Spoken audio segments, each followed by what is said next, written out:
poor mom donated blood to save a stranger's child. The vampire king smelled it and froze instantly. The scent hit him like a blade through the chest. Not painful, but paralyzing. Absolute, undeniable. And for the first time in 3 centuries, Cassius Vallemont, king of the Eastern bloodline, stopped breathing mid-step in the hospital corridor, his black eyes widening as every instinct in his immortal body screamed a word he'd long forgotten: mine. Wait, before the next revelation happens. If this mystery has already captivated you, let us know where you're following this story from.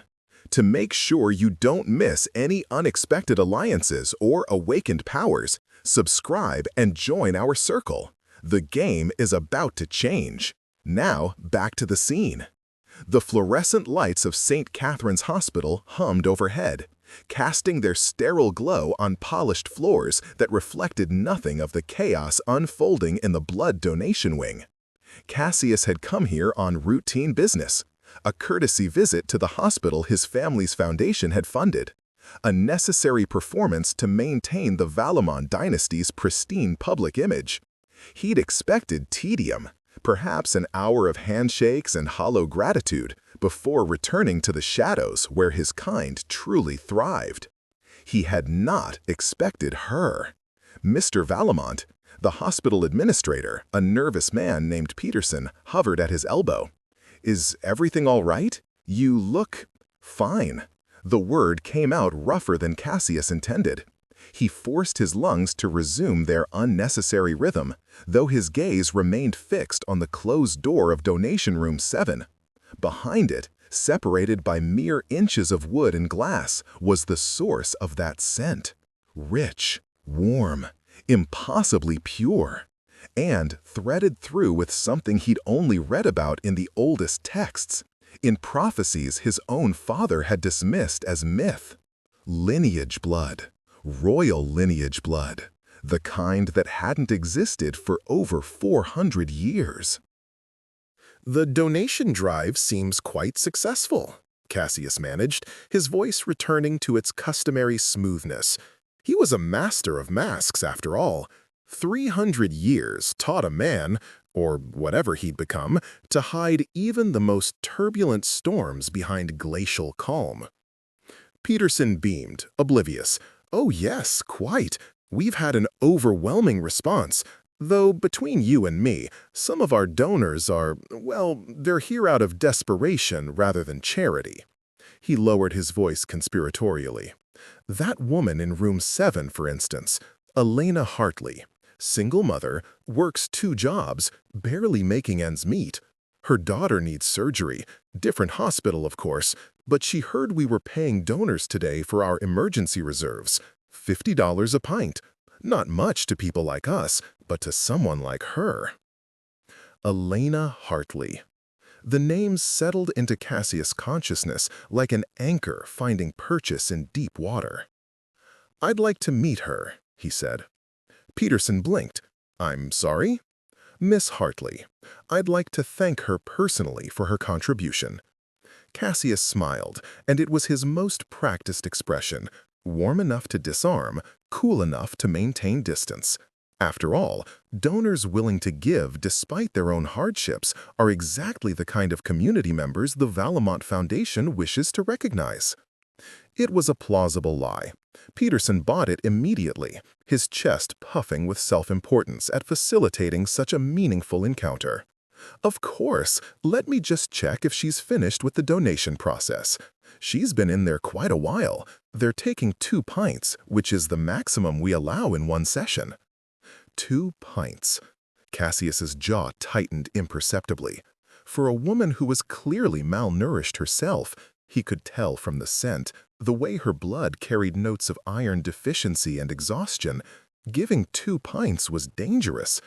But of course she'd do it. $50 per pint meant $100 total.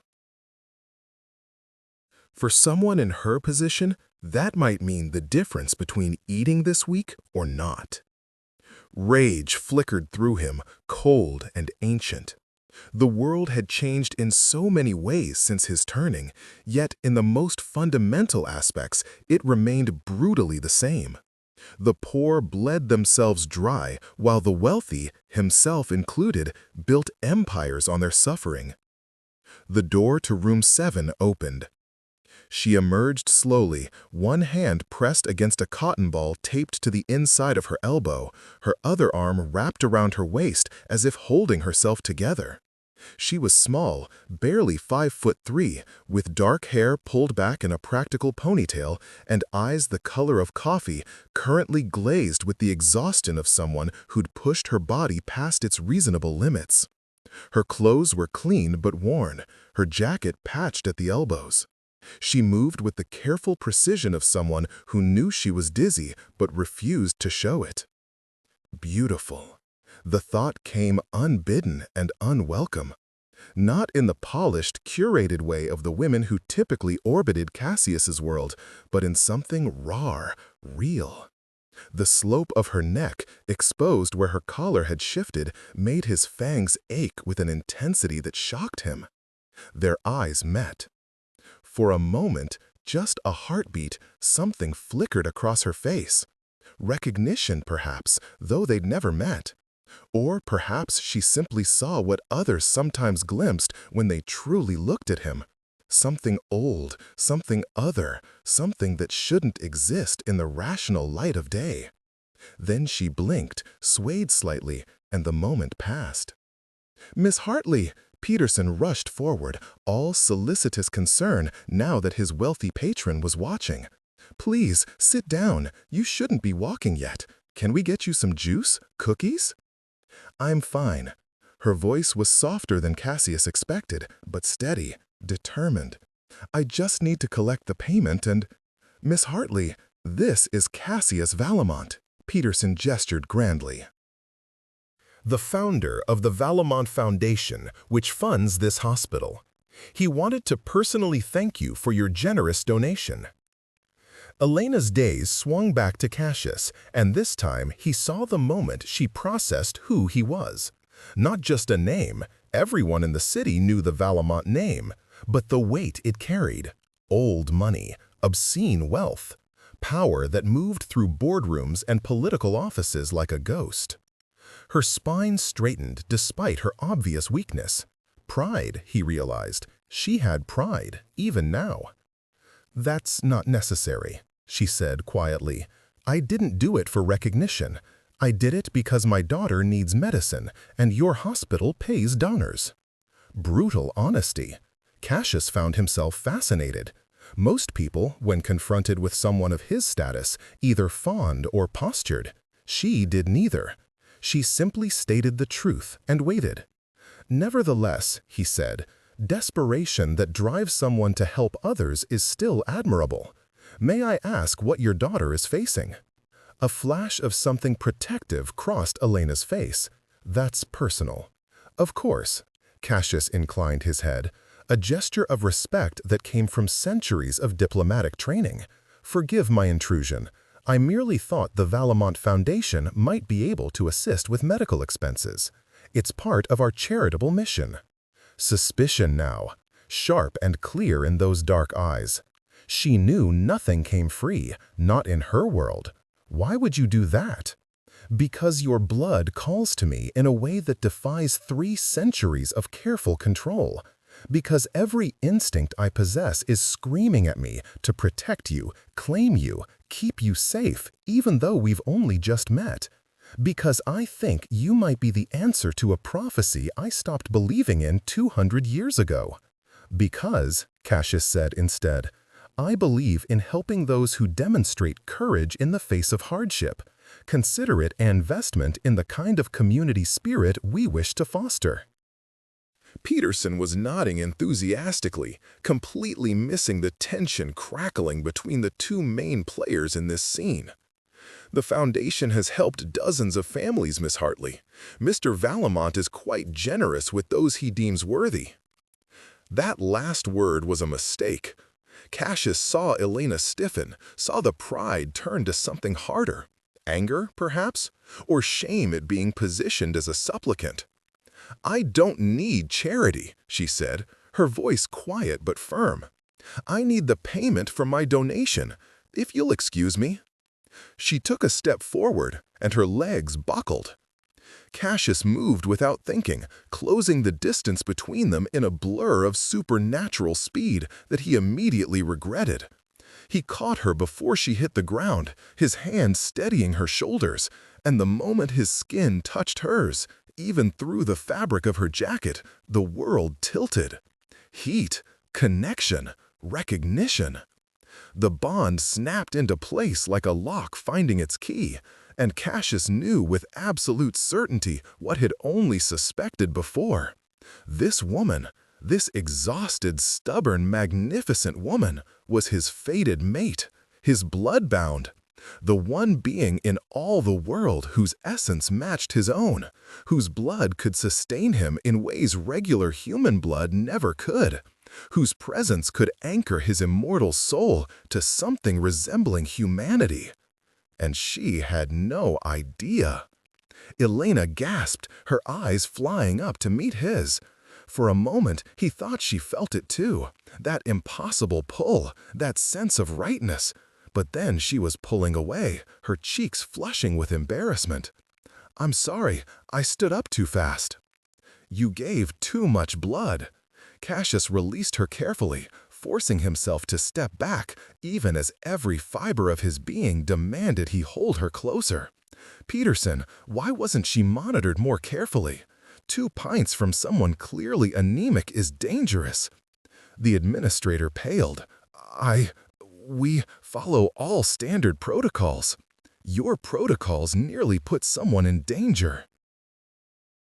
Cassius let ice creep into his voice, the tone that made board members scramble and politicians reconsider their positions. "See that it doesn't happen again. Miss Hartley, please sit. I'll have someone bring you proper food, not just cookies, and I won't take no for an answer. Consider it insurance against liability, if you prefer to think of it that way, rather than charity." Elena looked like she wanted to argue, but her body betrayed her. She was trembling now, the adrenaline of her near fall wearing off and leaving her weak. With visible reluctance, she lowered herself into the wheelchair Peterson frantically wheeled over. "Just for a few minutes," she muttered. "I have to pick up my daughter from school." "What time?" Cassius pulled out his phone. 2:30. Why? "It's 1:45 now. If you're not steady enough to walk by 2:15, I'll have my driver take you." He held up a hand before she could protest. "Non-negotiable, Miss Hartley. You came here to help your daughter, not to collapse in the street before you can reach her.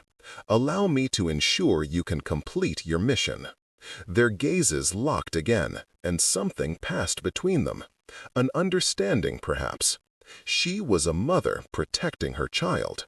He was, well, she didn't know what he was, but he could position himself as someone who respected that maternal ferocity. "Fine," Elena said finally, "but I'm paying for the gas." Despite everything, the chaos in his head, the upheaval of his carefully ordered world, Cassius smiled. A real smile this time, not the mask. "We'll discuss terms later. For now, rest." He gestured to Peterson, who scurried off to arrange food.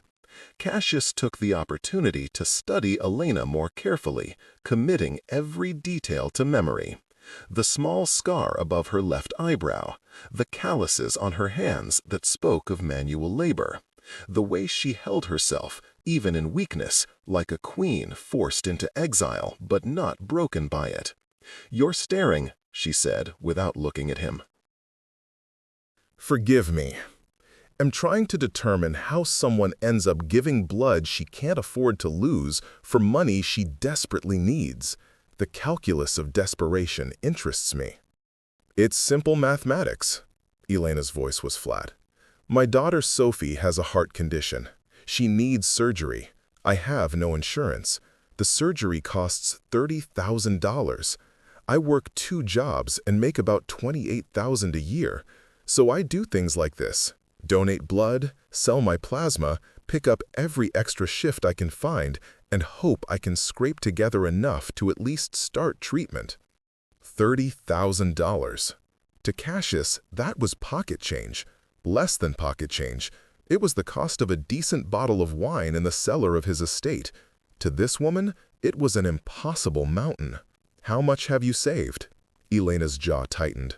$4,318. Plus the 100 from today makes $4,418. How long have you been saving? 11 months.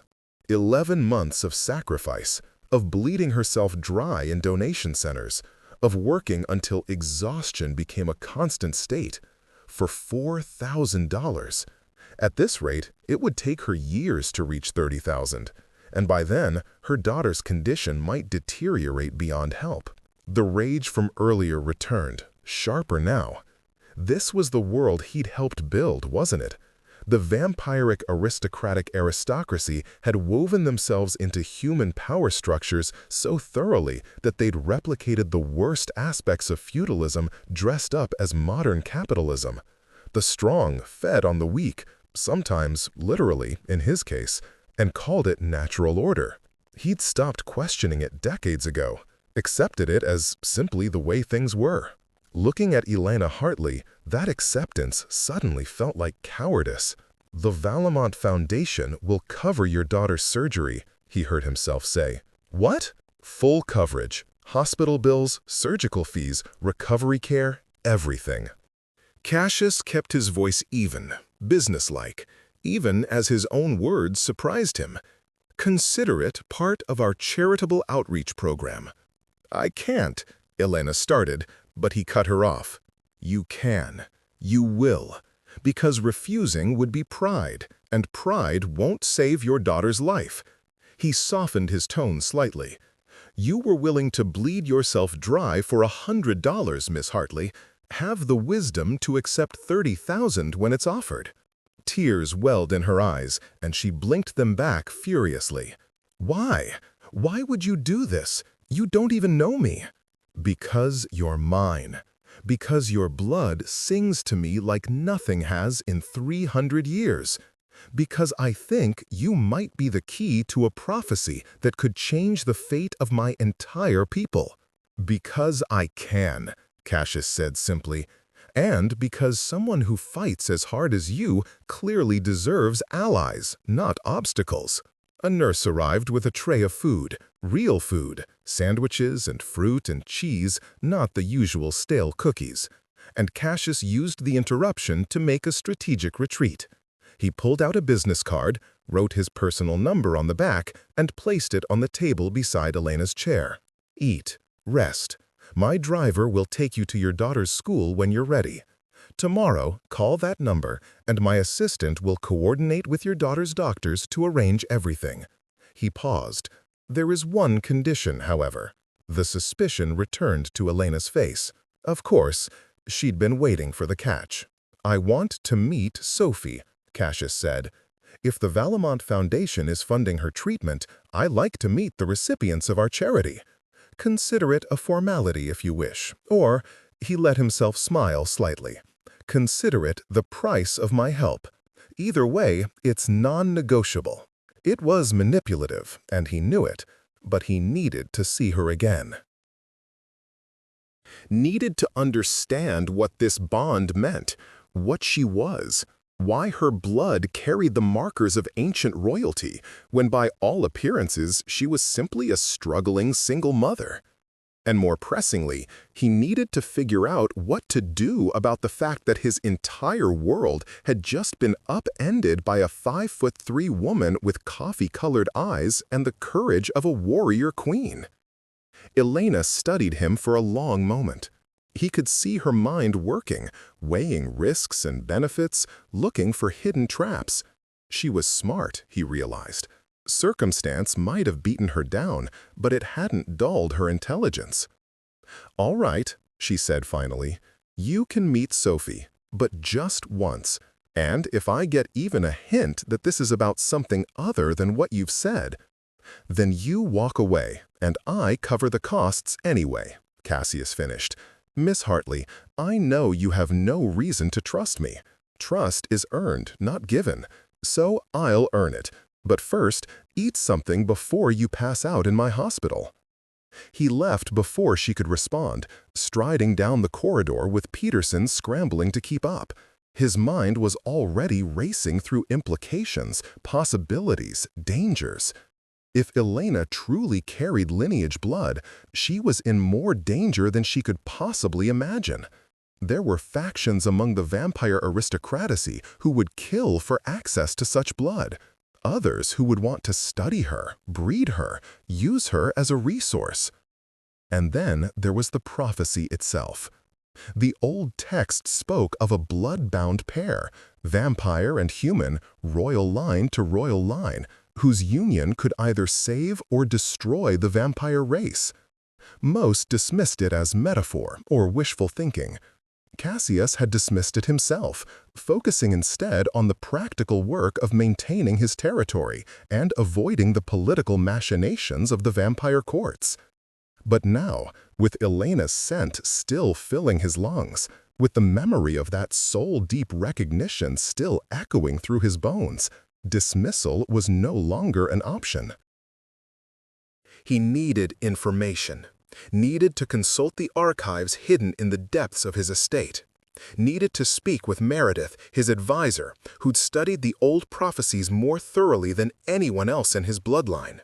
But first, he needed to ensure Elena got home safely, because whether she knew it or not, she was his now, his mate, his responsibility, his potential salvation or doom. And he would protect what was his, even if she never learned the truth, even if keeping her safe meant staying away from her entirely. The thought made something in his chest twist painfully, but Cassius Valamont had survived 3 centuries by making hard choices. He would make another one if necessary. He just hoped he'd have the strength to follow through. Elena sat in the back of the sleek black car, Sophie chattering excitedly beside her about her day at school, and tried to make sense of what had just happened. The driver, a quiet man who'd introduced himself simply as James, navigated through afternoon traffic with practiced ease, the vehicle so smooth she barely felt the motion. It was worlds away from her usual experience. Cramped buses, long walks, the constant calculus of whether she could afford a taxi or if that money was better spent on groceries. $30,000. The number kept echoing through her mind like a bell that wouldn't stop ringing. $30,000. Just like that. Given by a man she'd met for all of 5 minutes. A man whose touch had sent electricity racing through her veins, whose eyes held depths she couldn't begin to fathom. "Mommy, are you okay?" Sophie's small hand squeezed hers. "You look sad." Elena forced a smile, looking down at her daughter. Sophie was 7, with Elena's dark hair and her father's green eyes. The only good thing that bastard had left behind when he disappeared 3 years ago.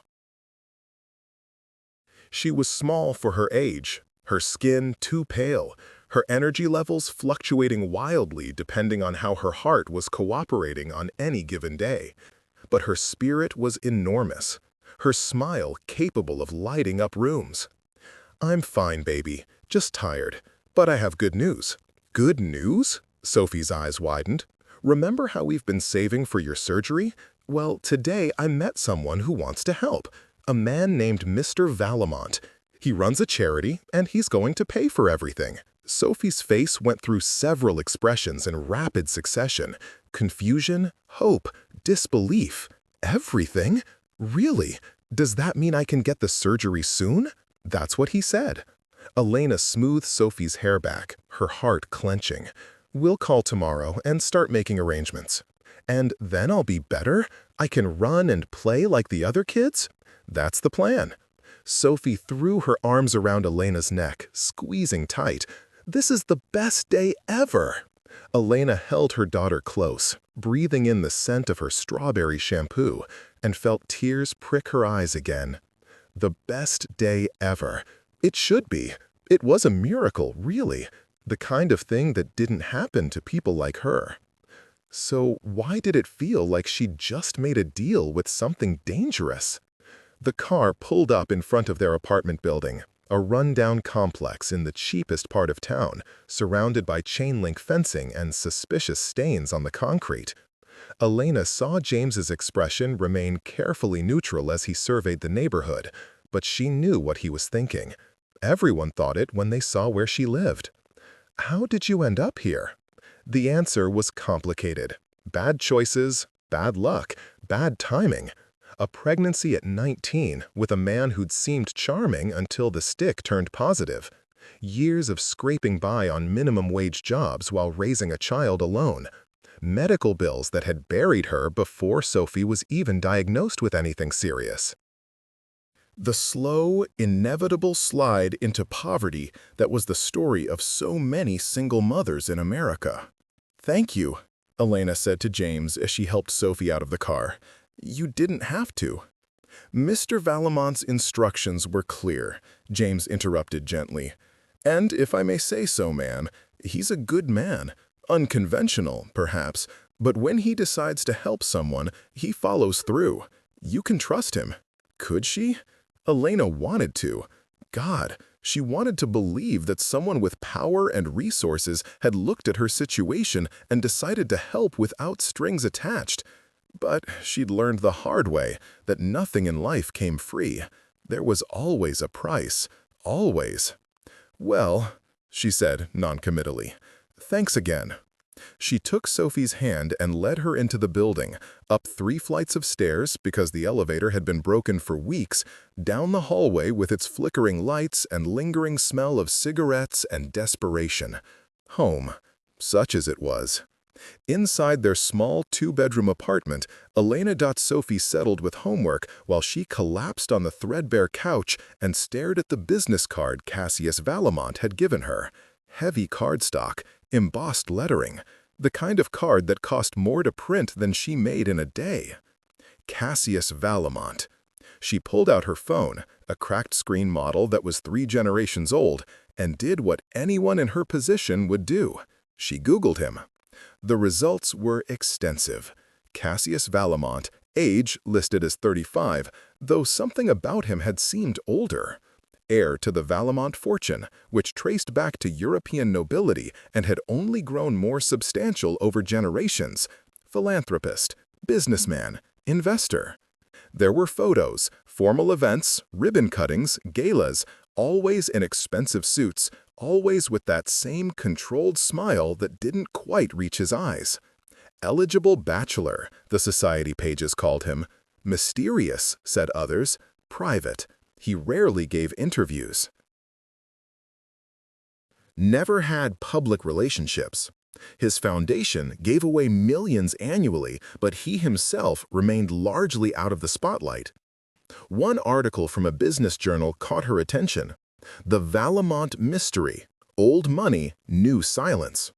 It detailed how the Valamont family had been prominent in the city for over 300 years, their wealth seemingly immune to the economic cycles that affected everyone else. They owned significant real estate, had holdings in dozens of companies, and yet operated with an almost obsessive privacy. 300 years. Something about that number made Elena's skin prickle. She thought back to the hospital, to the moment their eyes had met.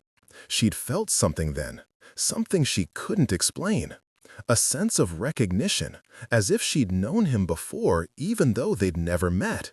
And when he'd touched her, caught her when she'd nearly fallen. Heat spread through her chest at the memory, and she shook her head sharply. No, she couldn't afford to think that way. Cassius Valamont was a wealthy philanthropist helping her daughter. That was all. The fact that he was impossibly handsome, that his eyes held shadows deep enough to drown in, that his touch had made her feel more alive than she had in years, none of that mattered. "Mommy," Sophie called from the kitchen table, "I'm hungry." Right, dinner. Elena hauled herself up, her body still weak from the blood donation, and went to assess their options.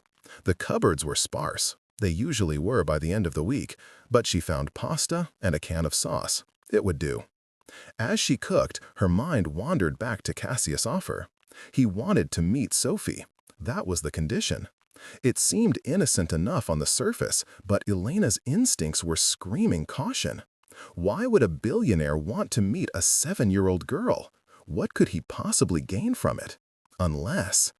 Elena's hand stilled on the pot she was stirring. Unless this wasn't about charity at all. Maybe he wanted something else.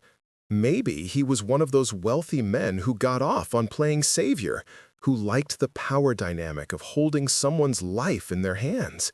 Maybe he expected gratitude of a different kind, and the meeting with Sophie was just an excuse to see Elena again. The thought made her stomach turn. She dealt with men like that before. Men who saw a single mother struggling and thought she'd be grateful enough to trade dignity for survival. She'd never taken those deals, even when the rent was overdue and the electricity was about to be shut off. She'd figured something else out, always had. But this was different, wasn't it? This wasn't just about her. This was about Sophie, about giving her daughter a chance at a normal life. Could Elena really refuse help because of her own suspicious nature? What if she was wrong? What if Cassius Valuemont really was just a philanthropist who wanted to help? "Dinner's ready, baby," she called, plating the pasta with hands that shook slightly. They ate together at their small table, Sophie chattering about her friends at school, about the art project they were doing, about the story their teacher had read. Normal, ordinary things that Elena cherished because she knew how precious they were, how temporary they could be. After dinner, after bath time and bedtime stories, Elena tucked Sophie into bed and stood in the doorway watching her daughter sleep. The light from the hallway cast Sophie's face in soft shadow, highlighting how small she was, how fragile. Every mother thought their child was beautiful, but Sophie really was. Like a fairy tale princess, all delicate features and inherent sweetness. Elena's hand went to her own chest, to the place where her heart ached with fierce, protective love. She would do anything for this child. Anything. Even make deals with dangerous men if that's what it took. The question was Cassius Valuemont dangerous? Her phone buzzed. "This is Meredith Kane, Mr. Valuemont's personal assistant. He's asked me to reach out regarding Sophie's medical arrangements. Would you be available for a call tomorrow at 10 a.m. to discuss next steps?" Elena stared at the message. He was moving fast. That could be efficiency, or it could be something else. Either way, she'd committed to this path. For Sophie's sake, she had to see it through. She typed back, "10 a.m. works. Thank you." The response came immediately. "Excellent. Mr. Valuemont also wanted me to convey that he hopes you're recovering well from your donation and that you're eating properly. He's concerned that you pushed yourself too hard." That made Elena pause. Concerned? Why would he be concerned? They were strangers. This should be a business transaction. Charity given, gratitude received, both parties moving on with their lives. The personal touch felt off somehow, too intimate. "I'm fine," she texted back, "just tired." Understood. Mr. Valuemont suggested I mention that the foundation can also provide a nutritionist and meal delivery service if that would be helpful. No cost to you, of course. Elena's jaw tightened. Now he was trying to feed her? "That won't be necessary," she typed. "We're managing fine." There was a longer pause before the next response. "Of course. I apologize if I overstepped. Mr. Valuemont can be enthusiastic when he decides to help someone. He means well. I'll call tomorrow at 10. Have a good evening, Miss Hartley."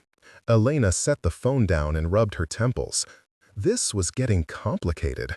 She needed to set boundaries. Make it clear that while she was grateful for help with Sophie's surgery, she wasn't a charity case to be managed and fixed. She was a grown woman who'd been taking care of herself and her daughter for years. She didn't need a wealthy stranger deciding what she needed. Even if part of her, a small traitorous part, liked the idea of someone caring enough to ask. She shook her head sharply and headed to her own bedroom. Tomorrow she'd call, set up the surgery, meet whatever requirements Cassius Valamont had, and then they'd part ways. Simple, clean, no complications. But as she lay in bed, exhaustion pulling her toward sleep, Elena couldn't shake the memory of those dark eyes meeting hers, couldn't forget the electricity of his touch, couldn't quite convince herself that this was going to be simple at all, because nothing about Cassius Valamont felt simple. And somewhere deep in her bones, in a place she couldn't quite name, Elena knew that meeting him had changed something fundamental in her life. She just didn't know if that change would save her or destroy her. Cassius stood in the archive room of Valamont Manor, 3 stories beneath the estate's main level, surrounded by texts that predated modern civilization. The room was temperature-controlled, humidity-regulated, and accessible only to those with the blood-keyed locks that recognized vampire DNA. Here, in careful preservation, lay the accumulated knowledge of his kind. Histories written in languages long dead, prophecies recorded by seers who'd gazed into futures they couldn't fully comprehend, treaties and declarations that had shaped vampire society for millennia. And somewhere in all this accumulated wisdom was an answer to the question that had been burning through him since he'd caught Elena's scent. What did it mean that she carried lineage blood? Still searching? Meredith Kane appeared in the doorway, her silver hair pulled back in its customary bun, her ageless face showing concern. "It's been 4 hours." "I know." Cassius didn't look up from the text he was reading. Medieval Latin, describing bloodline inheritance patterns. "And I'm not finding what I need." "Perhaps because you're looking for the wrong thing." Meredith crossed to his side, peering at the book. "You're researching bloodlines. But what you should be researching is the prophecy." "I know the prophecy." "Do you? Recite it for me." Cassius sighed, closing the book. "When the moon turns dark and ancient blood awakens in mortal veins, the blessed and the cursed shall bind their fates. From such union comes either salvation's light or damnation's embrace. And the children of night shall stand at the crossroads of extinction or ascension."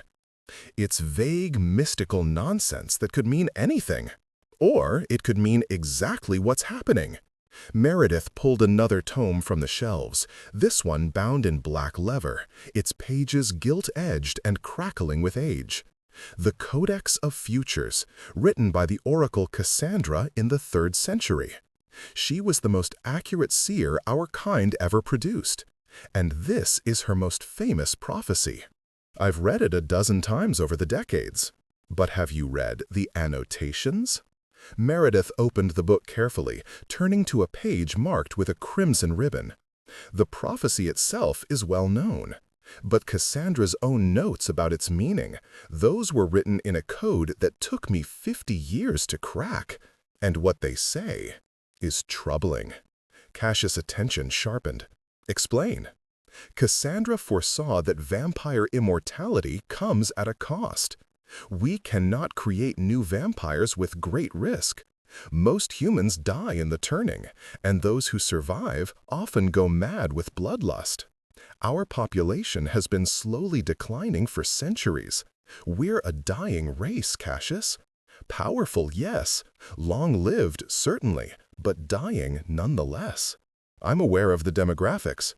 Cassius had studied the numbers himself. Every generation of vampires was smaller than the last. They could live for millennia, but they couldn't reproduce. And turning humans was too risky to maintain their numbers. At the current rate, vampires would effectively be extinct within 2,000 years, a blink in their immortal lifespans, but extinction nonetheless. The prophecy offers a solution, Meredith continued.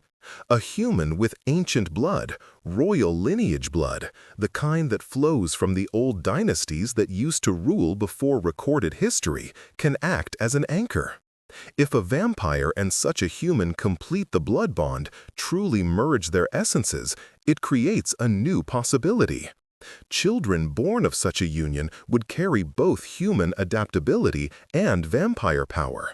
They could be the bridge that saves our species. Cassius stared at her.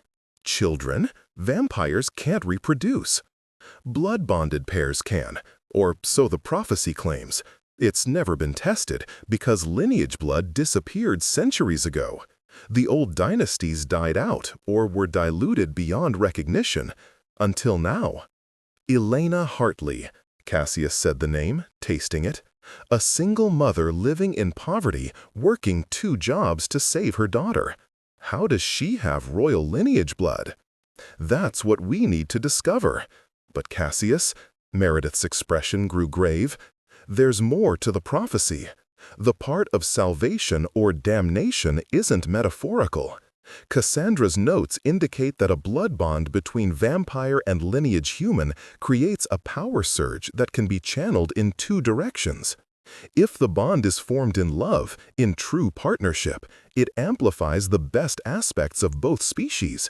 The human gains extended life, increased vitality. The vampire gains renewed purpose, emotional depth. Their children inherit strength without corruption. And if the bond isn't formed in love, then it becomes parasitic. The vampire drains the human, literally consuming the lineage blood to enhance their own power to godlike levels. And the children, if any survive, are monsters, abominations that combine the worst of both species. Cassandra called them the Devourers. Creatures of pure hunger that would destroy both vampire and human societies. Silence fell in the archive room, heavy and oppressive. Cassius thought of Elena, of her fierce pride and exhausted determination. Thought of how easily he could manipulate her circumstances, could use her desperation to bind her to him. She needed money for her daughter. He had unlimited resources. He could make her dependent, could slowly twist a necessary arrangement into something darker. And the temptation was there. God, the temptation was there. To claim her, to drink from her, to merge their essences and tap into power he'd never imagined. He could feel it even now, that pull toward her, that certainty that she was his. "I need to stay away from her," he said finally. Meredith raised an eyebrow. "Is that possible? You said yourself the blood bond pulled at you the moment you sent her. That kind of connection doesn't fade. It intensifies." "Then I'll resist it." Cassius's voice was firm. "I'll help her daughter, set them up financially so they're secure, and then remove myself from their lives. It's the only safe option." "For who? Them or you?" Cassius looked at his advisor sharply. "What do you mean? I've known you for over a century, Cassius. You're a good man, as much as any of us can be called good. But you're also lonely. You've isolated yourself, built walls so high that even those closest to you can barely reach you. And now you found someone who matches you on a fundamental level, someone who could be a true partner. And your first instinct is to run away? My first instinct is to protect her from what I could become." Cassius's voice was hard. "You just told me that a blood bond gone wrong creates monsters. I won't risk that. I won't risk her or her daughter or anyone else." Noble, but potentially futile. Meredith closed the codex gently. "Blood bonds aren't typically a choice, Cassius. They're destiny. Fighting it might be as dangerous as embracing it carelessly." "Then I'll fight carefully." Cassius turned away, heading for the stairs. "I have centuries of practice at control. I'll extend that control to this situation. And if she's in danger? If others discover what she is?" That stopped him. He turned back slowly. "What do you mean, others? You're not the only vampire in this city. You're not even the only one of royal blood. Marcus Thorne controls the Western Territory. Isolde Blackwood has the North. They may not have your resources or your restraint, but they have centuries of ambition. If word spreads that a human with lineage blood exists, Meredith shrugged expressively. They'll want her. For breeding, for power, for the prophecy. She'll become the most valuable commodity in the vampire world. Ice spread through Cassius's chest. He hadn't thought that far ahead, too caught up in managing his own reaction to consider the broader implications. But Meredith was right. Elena wasn't just his potential blood-bonded. She was a living prophecy, a power source, a solution to vampire extinction. Every ambitious vampire in the city, hell, on the continent, would want access to her. And most of them wouldn't care about consent or partnership. They'd take what they wanted and damn the consequences. Then I need to protect her without her knowing why, Cassius said slowly. Increase security around her building. Have watchers monitor for supernatural activity in her area, but maintain distance. That might work for a while. But Cassius, you said she's meeting you tomorrow, with her daughter. How do you plan to maintain distance while fulfilling your own condition? Damn, he'd forgotten about that. He'd insisted on meeting Sophie, driven by a need to understand Elena's world, to see what made her fight so hard. But that meant seeing Elena again, smelling her scent, being in her presence, while every instinct screamed at him to claim her. I'll manage, he said, though even he heard the uncertainty in his voice. Meredith looked at him with something like pity. I hope so, for all our sakes. As Cassius climbed the stairs back to the manor's main level, he tried to formulate a plan. He'd meet Elena and Sophie briefly, in a public setting, the hospital perhaps, where there would be doctors and nurses and witnesses. He'd be professional, courteous, impersonal.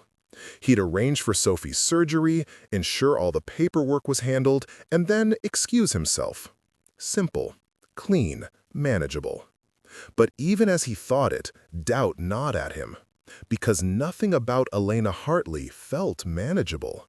She'd upended his world in 5 minutes. What would happen with more exposure? His phone rang. James, the driver. Report, Cassius said. I got Miss Hartley and her daughter home safely, sir. The neighborhood is rough. I'd recommend additional security measures. Already arranged. Anything else? A pause. Miss Hartley asked me if you could be trusted, sir. Cassius felt something twist in his chest. What did you tell her? That you're a good man who follows through on his commitments, because it's true, sir. Whatever you're planning, I trust you'll do right by that woman and her child. Thank you, James. Cassius ended the call and stood in the manor's entrance hall, surrounded by centuries of accumulated wealth and power. Portraits of Valamont ancestors lined the walls, vampires who'd shaped history, who'd built empires, who'd lived and loved and fought and died across the span of recorded time. And now it fell to him to decide the future of their line, to either embrace the prophecy or run from it, to either claim his blood-bonded or protect her from the very bond that connected them. He thought of Elena's tired eyes and fierce pride, thought of her daughter's illness and Elena's willingness to bleed herself dry to save her child, thought of the scent of lineage blood, ancient and pure, calling to him like a siren song he'd never asked to hear. And Cassius Valamont, king of the Eastern bloodline, master of his domain for 300 years, realized with cold certainty that for the first time in his immortal life, he had absolutely no idea what to do. The only thing he knew for sure was that tomorrow, when he saw Elena again, everything would change. The only question was whether that change would lead to salvation or damnation.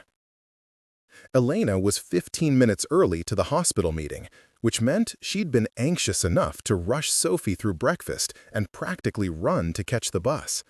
Now they sat in the lobby of St. Catherine's private wing, a world away from the donation center she'd visited yesterday, surrounded by potted orchids and abstract art that probably cost more than her annual salary. Sophie swung her legs from her chair, too short to reach the ground, her eyes wide as she took in the opulence. "Mommy, is this where I'll have my surgery?" "Well, see, baby, that's what we're here to discuss." Elena smoothed Sophie's hair, a nervous habit. She dressed them both in their best clothes, Sophie in a flower print dress from the thrift store, Elena in the one professional-looking outfit she owned, black slacks and a gray blouse, both worn but clean. She'd even put on makeup, trying to look like someone who belonged in a place like this. She didn't. She knew she didn't, but she was trying. "Miss Hartley?" A woman emerged from the hallway, older, maybe 60s or 70s, though she moved with the energy of someone much younger. Silver hair, sharp eyes, expensive suit. "I'm Meredith Kane, Mr. Valamont's personal assistant. We spoke on the phone." Elena stood, extending her hand. "Yes, thank you for arranging this." Meredith's handshake was firm, professional, but her gaze lingered on Elena with an intensity that made her uncomfortable. Like she was being assessed, measured against some invisible standard. "And this must be Sophie?" Meredith's expression softened as she looked at the little girl. "It's lovely to meet you, dear." Sophie, shy with strangers, pressed closer to Elena's side. "Hi. Mr. Valamont is waiting in the consultation room. He's brought Dr. Morrison, one of the country's leading pediatric cardiac surgeons, to evaluate Sophie's case." Meredith gestured down the hallway. "If you'll follow me." Elena took Sophie's hand and followed, her heart pounding. The consultation room was spacious and comfortable, more like a luxury living room than a medical office. Leather couches, a mahogany desk, floor-to-ceiling windows overlooking the city. And standing by those windows, silhouetted against the morning light, was Cassius Valamont. He turned as they entered, and Elena's breath caught. She'd thought she'd remembered his appearance correctly from yesterday. She'd been wrong. Or, more accurately, seeing him once hadn't prepared her for the impact of seeing him again. He was dressed more casually today, dark jeans, a black shirt, no tie, but somehow that made him more intimidating rather than less, like a predator who'd shed unnecessary armor because he didn't need it to be dangerous. Their eyes met, and that same electric jolt from yesterday shot through her.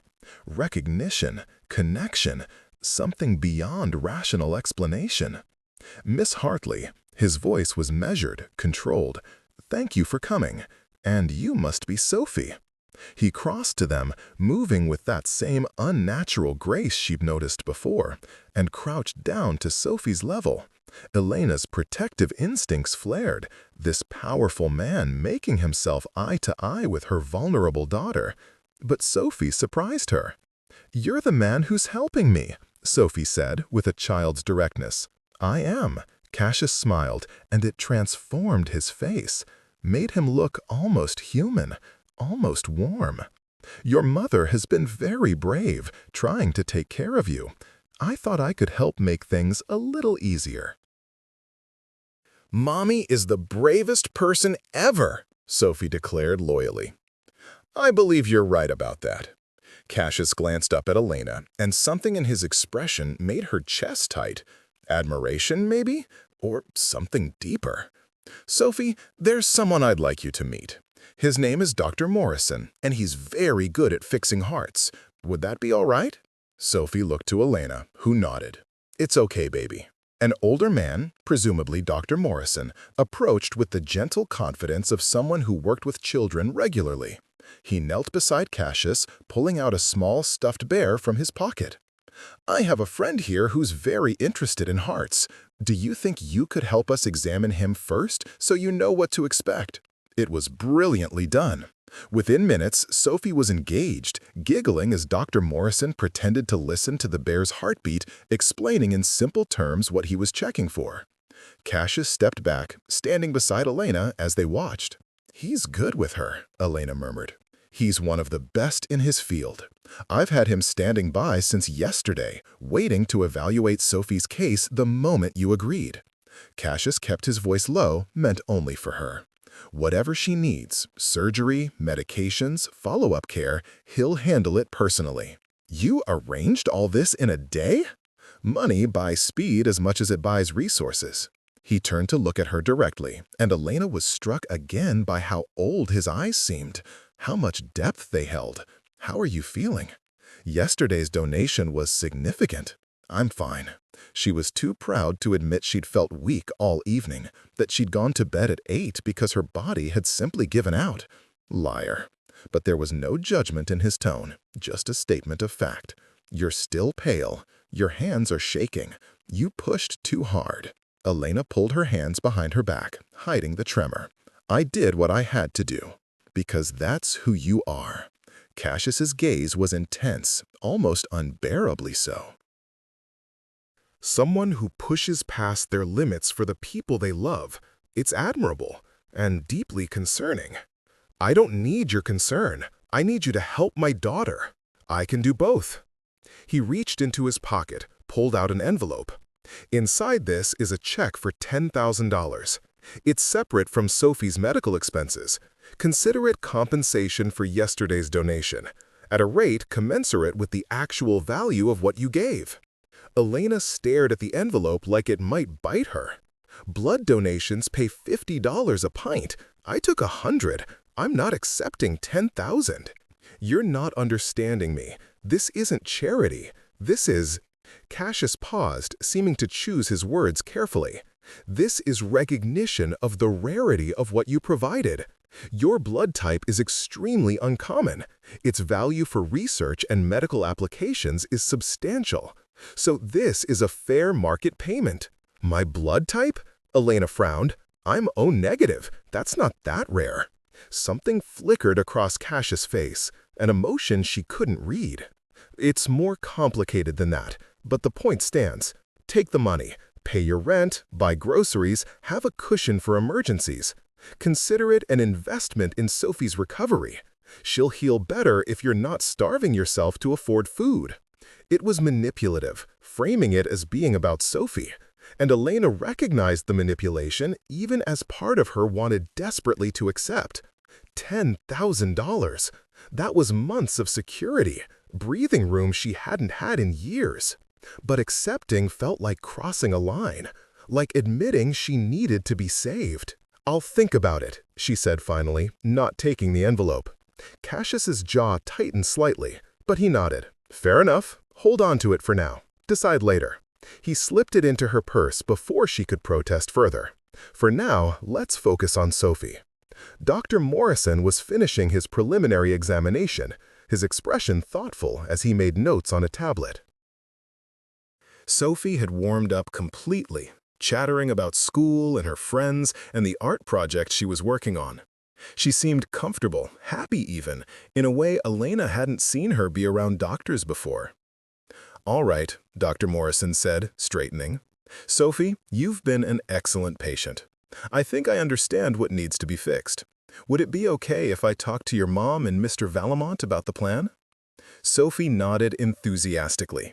Meredith smoothly intervened, offering to show Sophie the hospital's Child Life Center, a play area designed to make the hospital less scary for pediatric patients. Sophie went eagerly, leaving the adults alone. Dr. Morrison's expression grew serious. Sophie has a ventricular septal defect, a hole between the chambers of her heart. It's moderately sized and causing her symptoms: fatigue, shortness of breath, poor growth. The good news is it's correctable with surgery. The challenging news is that it should have been caught and corrected years ago. Letting it progress this long has put additional strain on her cardiovascular system. Guilt crashed through Elena. I couldn't afford regular checkups. By the time she was diagnosed, I was already drowning in medical debt from the initial tests. I've been trying to... Miss Hartley. Dr. Morrison's voice was kind. I'm not judging. I'm explaining the medical reality. Sophie needs surgery within the next 2 weeks. Longer than that, and we risk permanent damage to her heart muscle. The procedure itself is straightforward. We'll go in, patch the hole, monitor her recovery. She'll need to stay in the hospital for about a week, then several months of limited activity while she heals.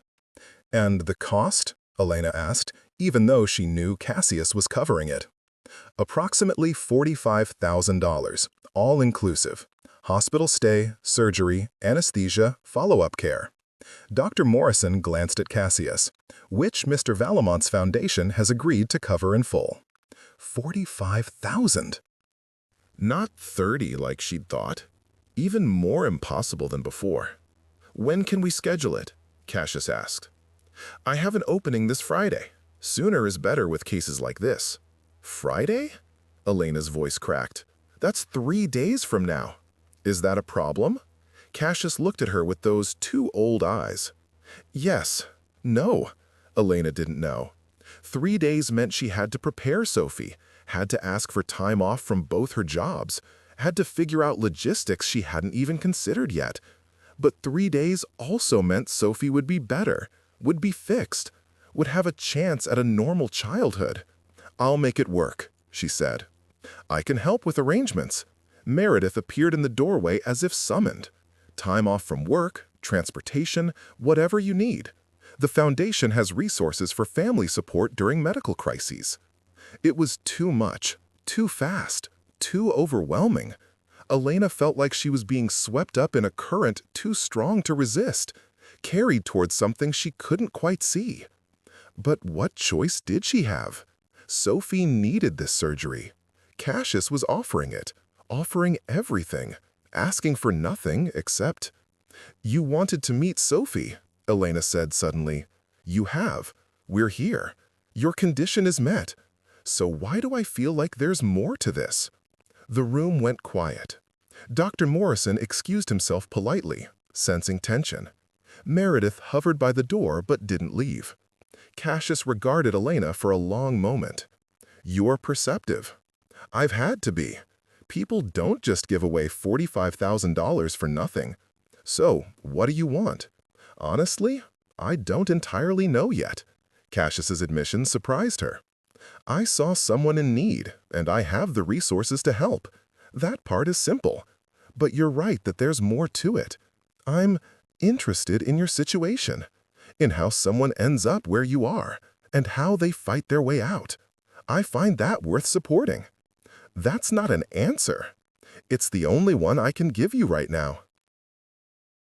Cassius took a step closer, and Elena's heart rate kicked up. But I'll make you a promise, Miss Hartley. I won't ask for anything you're not willing to give. I won't use Sophie's surgery as leverage for anything inappropriate. And if at any point you're uncomfortable with my involvement, you say the word and I'll arrange for everything to continue without my direct participation. Sophie will still get her surgery, you'll still have support, but I'll step back. Why would you do that? Because, despite what you might think, I'm not a monster. Something dark flickered across his face. Or, if I am, I'm trying very hard not to be. It was an odd thing to say, but something in his tone, in the way his shoulders tensed, made Elena believe him.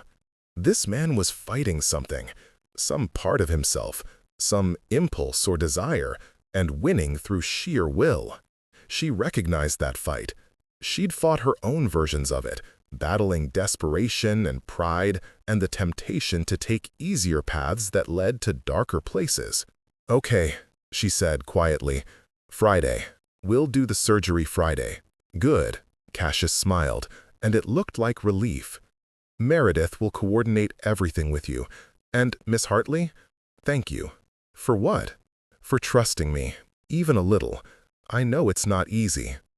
Elena wanted to say she didn't trust him, that this was purely transactional, that the moment Sophie was recovered, they'd never see each other again. But looking into those ancient, complicated eyes, she found she couldn't quite voice the lie. Because part of her did trust him. Against all logic and self-preservation, some instinct was telling her that Cassius Valamont was dangerous, but not to her. Not in the way that mattered. That instinct terrified her more than anything else. The surgery was scheduled for 7 a.m. Friday. Elena arrived at 5:30, unable to sleep. Sophie drowsy and quiet beside her. The pre-op area was calm, efficient, with nurses who smiled gently and explained everything twice to make sure Sophie understood. Cassius was already there. He stood near the nurses' station speaking quietly with Dr. Morrison, but he looked up the moment Elena and Sophie emerged from the elevator, as if he'd been waiting, watching for them. "You didn't have to be here," Elena said as he approached. "I wanted to be." Cassius crouched down, pulling a small wrapped box from his pocket. "Sophie, I brought you something. A good luck charm for your surgery." Sophie took the box carefully, unwrapping it with the focused concentration of a child who didn't get many presents. "It's beautiful," Sophie breathed. "My mother gave me something similar when I was young," Cassius said softly. "She told me it would keep me brave when I was scared. I thought you might like one of your own." "Your mother?" Sophie looked up at him with curious eyes. "Where is she now?" A shadow crossed Cassius's face. "She died a long time ago. But I remember her, and I remember how she made me feel safe." He fastened the bracelet gently around Sophie's wrist. "I hope this helps you feel a little bit safe too." Sophie threw her arms around his neck in a spontaneous hug, and Elena saw Cassius freeze. Just for a second, his eyes widening in something like shock or pain. Then he carefully, gently returned the embrace. "Thank you," Sophie whispered. "I'll be brave, I promise." "I know you will." Cassius released her, standing. His eyes were suspiciously bright. "You're your mother's daughter. That means you're stronger than you know."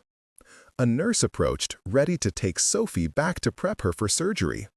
Elena knelt down, hugging her daughter one more time, whispering all the reassurances and "I love yous" that mothers have whispered since the beginning of time.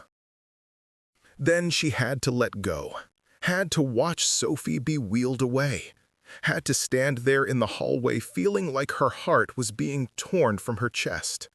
A hand touched her shoulder, gentle, steadying. Cassius. "She'll be fine," he said quietly.